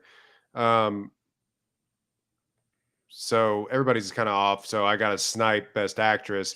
Rosamund Pike for Gone Girl. Damn it, you stole my Best Actress. Yes. See, there was only like two. When you go back through it, you're kind of like, okay, I get why they won that year, and like that's probably the best performance that year. I think that year it was like still Juliet or who won for like Still Alice or something like that. Julianne Moore won for like Still Alice. Have you ever heard anyone talk about Still Alice? Nope. Literally no. Everyone talks about Gone Girl every year. Everyone talks about something Gone is Girl written comes about up Gone Girl. all the time. Yeah, it's the You most literally stole my pick, bro. Yeah, Damn it. it's the most lasting performance from that year, and will be, I think, for a very long time. So yeah, Rosamund Pike for Gone Girl, and then oh man, so now I got to go. Y'all have both taken director, so maybe I should take the biggest snub, and I can just get whatever director that I want on the turn. Makes sense. Yeah, I'm gonna take the biggest acting snub.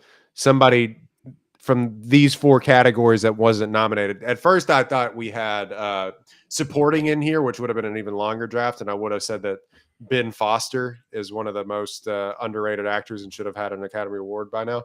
But I will say, somebody that is desperately trying to be loved still to this day, Adam Sandler should have been nominated and probably won for Uncut Gems. Oh, I love that. I love that one. Yeah. He should have probably been nominated. He never got one. And in fact, he said he would go and make the shittiest movies you've ever seen if he didn't get nominated. And he didn't. And he has. So that's not true. He's made some stuff that we've liked on here since then. But he should have been nominated for Uncut Gems. In fact, some would say paved the way for what we're doing in Marty Supreme. Timothy Chalamet copying a little bit. Facts. Stole his whole fucking flow. Yeah. So give me Adam Sandler. Best Actress is a complete wash for me, and I'll just save that for last. I was going to say this for last, but biggest snub of film. I'm going to pick a movie that wasn't nominated for Best Picture that should have. Midsommar. I love it. It's the most incredible movie ever made. It should have been nominated for Best Picture. It was not ever going to win, but it should have been nominated for Best Picture. I'm going to put that here for my biggest snub. I love it. I literally today, randomly watching Crime 101, saw the impact of Midsommar and the cinematography, and it's just an incredible film. And I wish that it was nominated for Best Picture. So I'm gonna right that wrong and give props to my guy, who's an incredible director, and I love Midsommar. So I'm gonna give that. I think in a year where we see like Weapons get all this love and they couldn't even really campaign for it outside of Amy Madigan, like it almost maybe would have gotten nominated for an Oscar, but like it's seeming more and more likely that stuff like Hereditary and Midsommar we're eventually going to land into we're back to the 60s and 70s where they nominate elevated horror movies, like Rosemary's Baby and stuff. So Dex, 2 picks or one? Yeah, 2 picks. I'm What are we going to do here? Wait, you didn't pick director, did you? No, he I didn't. picked Kenneth Branagh gets Oh, Jane yeah, you Campion did. Okay. Best Director.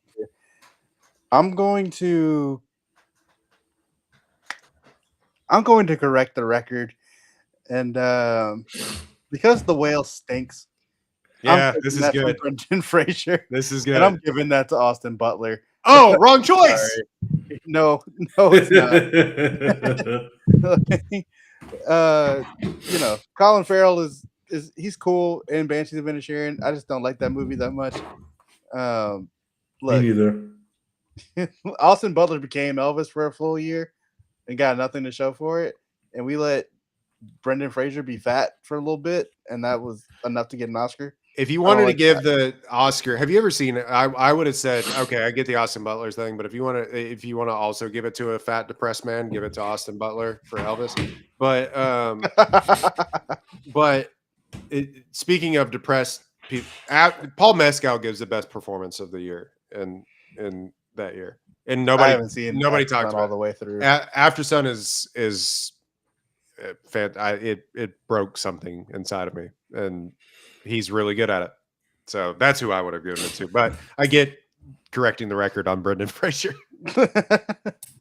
Well, yeah, good for him that he got an award, whatever. But no, thank you. That movie stinks.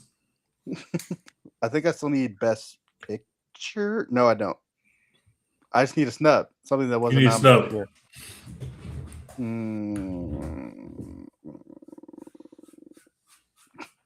I didn't prepare for this part.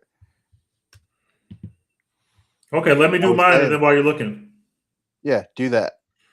Well, I only said that because I can't steal from you, obviously, because we've already done my category. Yeah, I But can't got either. Best Actress less. I've done Best Actress and Oh! Best Actress less.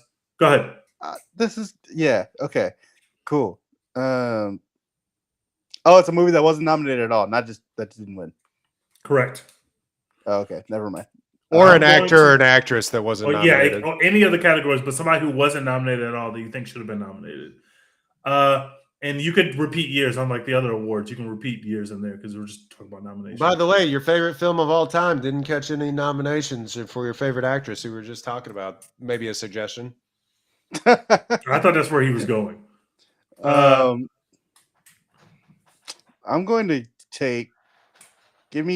since I can repeat years, give me Challengers getting a nomination for first of all, literally anything. Right there, wrong. Best Picture. Thank you. Thank you. Yeah. I love Challengers. The music is great. The cinematography is great. The acting is great. Like the editing, it's all like that's what is a Best Picture. Like it's all comes together to make a great fucking movie, and it got nothing. Should have been nominated.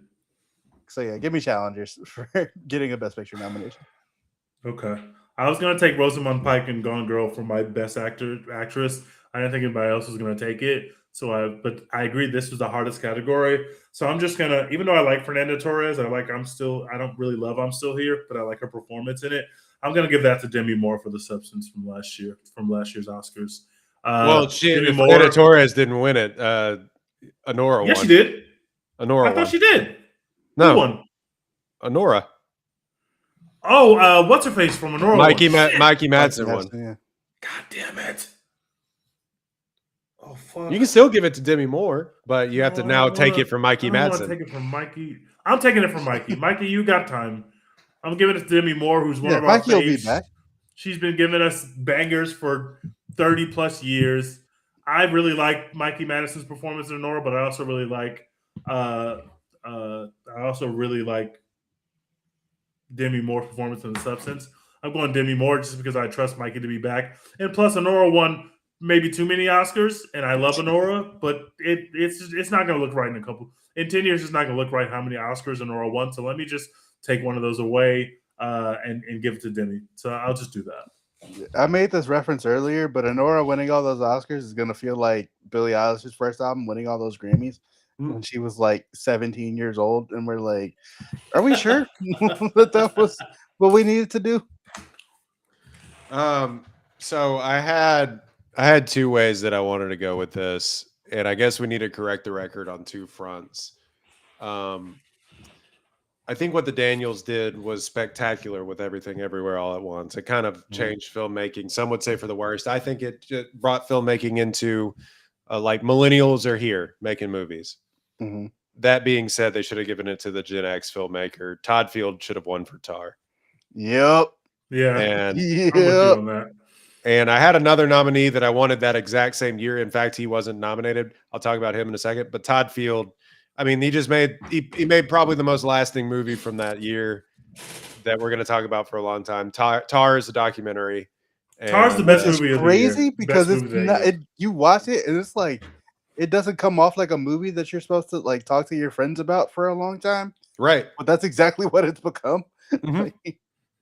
Yeah, I think I was blown away when I watched that movie in the theater. I couldn't believe what I was watching. And If I told you going into the theater or before you saw Tar that this movie is going to be about cancel culture, you'd be like, this movie's going to stink. Like, this is not going to be a good movie. It's going to suck ass. And then you watch it, and it is the most like enthralling ride you've ever seen. Watching this person who's not a good person, but it's just you cannot take your eyes off her when she's on the screen. You literally just can't. She is that compelling.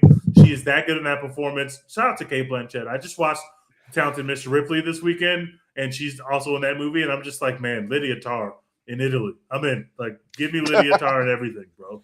This is why that had to be my number one pick. I had to make sure that I got to be the one to correct the record on that. Sorry, Michelle Yeoh. Love you. I'm glad you have an Oscar in real life, but like, if it were up to me, sorry, bud.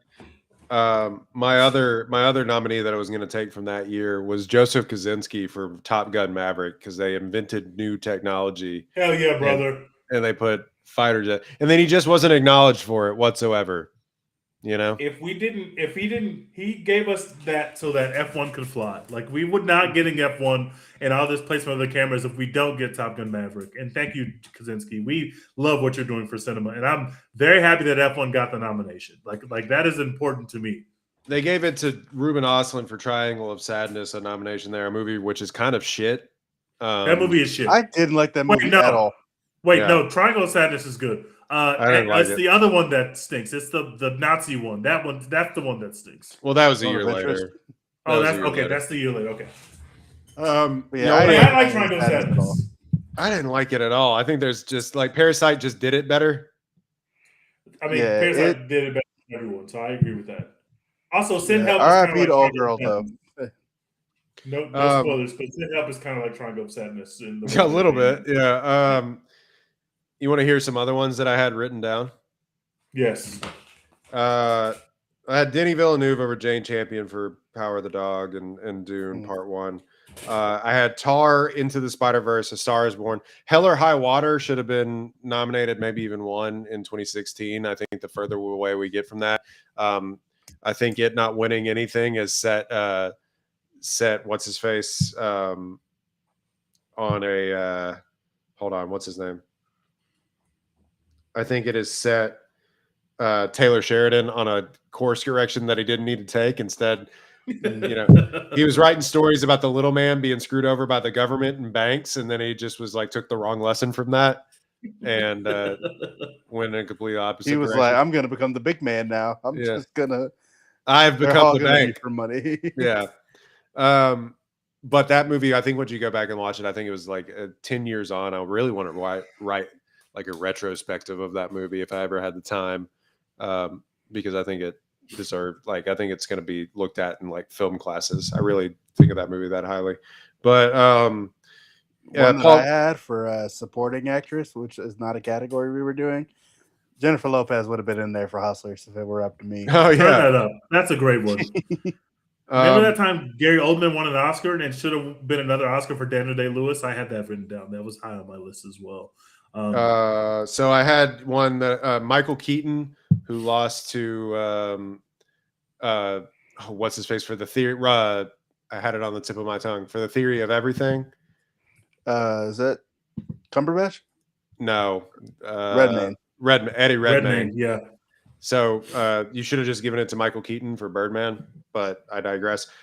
This one people may not like. Denzel should have won for Tragedy of Macbeth over Will Smith, and maybe you wouldn't have slapped that man on stage. Yeah, but I'm glad that happened only because we got to get the slap, because Denzel wasn't going to slap anyone. But yeah, that happened before the win. It did happen He before was just already Yeah. on tilt. Yeah. But yeah, I I wrote also down consider Coogler Denzel for for Fences. Black Panther.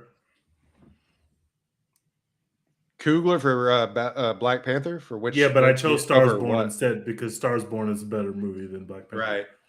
It was like multiple of these years. I had like better because some obviously they get it right, and then like the 2019 year, the Parasite, or I guess it's the 2020 Oscars, the Parasite, like Bong Joon-ho wins everything. You're just like, yeah, and then some of these years they get it so historically wrong that you could have multiple people in the same category that you could take, and I had to just decide which of those in that same category, same year that I wanted to actually give it to.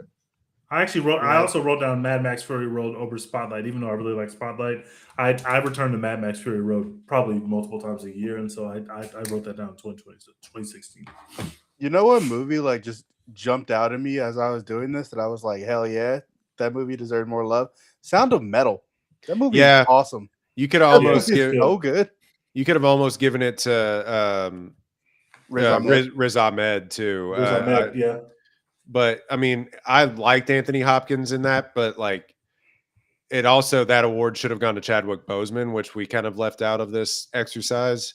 But Anthony Hopkins, I believe, is really good in that movie. He also couldn't have been bothered to like show up to that performance. But yeah, Sound of Metal is kind of like not really talked about. I think it's in the Criterion Collection. But I remember that movie came out and it was like COVID and everything else. And we finally all watched it and we were like, what the fuck? Whoa. Like, yeah, that movie is awesome. And like, yeah, I couldn't get myself to like taking the awards off of some of these other people and giving it to Sound of Metal, but like I was real close. And I just wanted to shout out that movie is fucking great. You should watch it if you haven't. Wait, what did you just say, Tej, who you almost over Spotlight? Because I would have said Mad Max Fury Road. Mad Max over Spotlight. Because I almost would have that year. Who won? Yeah, because I almost would have given Tom McCarthy the best director, or George Miller the best director, or Adam McKay the best director over Iñárritu for The Revenant.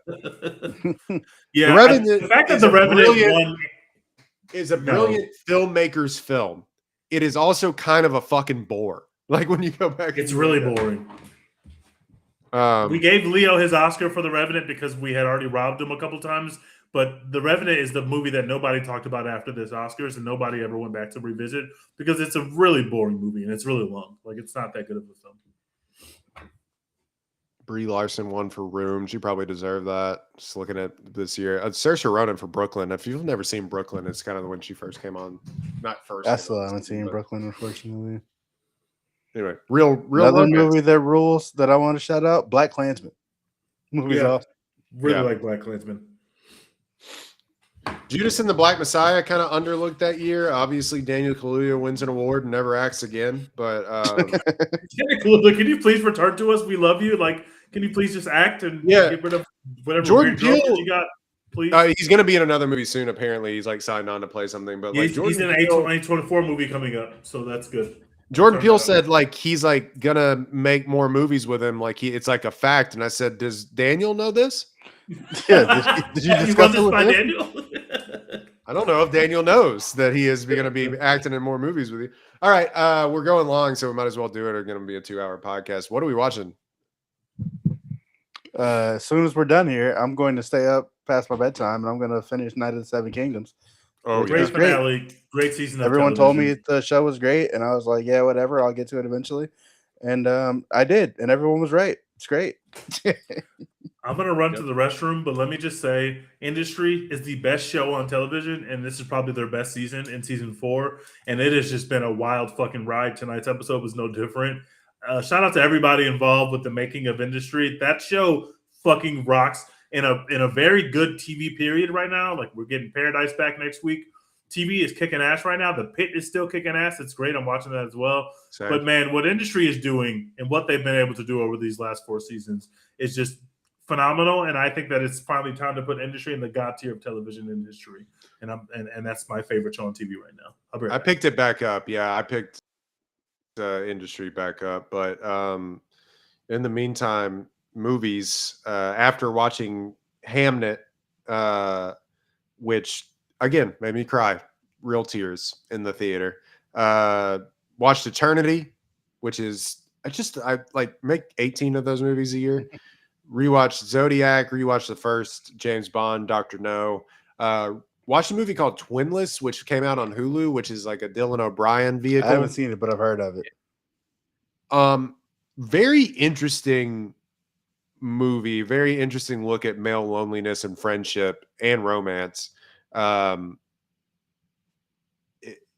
It's yeah, I don't know. It's just a really cool vehicle for the writer director that made it, and also Dylan O'Brien is actually really good. He's really become like a really solid actor.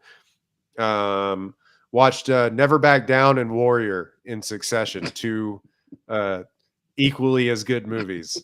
I kind of had this take, and I was drunk when I wrote it, but had this take that Never Back Down captured the cultural zeitgeist of 2008, unlike any other movie did. And I don't know how to describe it other than you have to watch it and you'll know what I'm talking about. Yeah, I will watch it. I haven't seen it yet, but it is the most 2008 movie. Like so much so that it's like, oh, hold on, I have to like download this on my Sidekick. You know, like it's like that, which is awesome. Watch Sin Help, watch Wuthering Heights, watch Crime 101, watch The Housemaid, rewatch Miracle. I'm not even kidding about that. Hell yeah. I watched that, rewatched that USA. before the Olympics started. Yeah, but other than that, it's like an HBO grind over here. Night of the Seven Kingdoms, The Pit, Wuthering Heights. Did tune back into Shrinking, but we were watching The Pit when we logged on to do this. So I don't know if those folks got saved in The Pit. So yeah, I watched Wuthering Heights and Crime 101, obviously. The other movie that I've seen in theater since we last spoke was Shelter, the Jason Statham joint with one of the child actors from Hamnet. I forget how you say her name. It's like Bodhi or something like that. But it was actually really fun. Like I really enjoyed that movie. Obviously, you don't come to Jason Statham for like fucking capital C cinema, but like you know what you're getting from a Jason Statham movie, and it delivers in spades. And that girl, like I said, I forget how you say her name. It's like Bodhi something something. She was great in Hamnet. She's great in this, and she's got a future in this business. She's like 13 or whatever, and she's fucking phenomenal. So keep her on your list. Watch out for her for the next 20 years or whatever if she feels like it.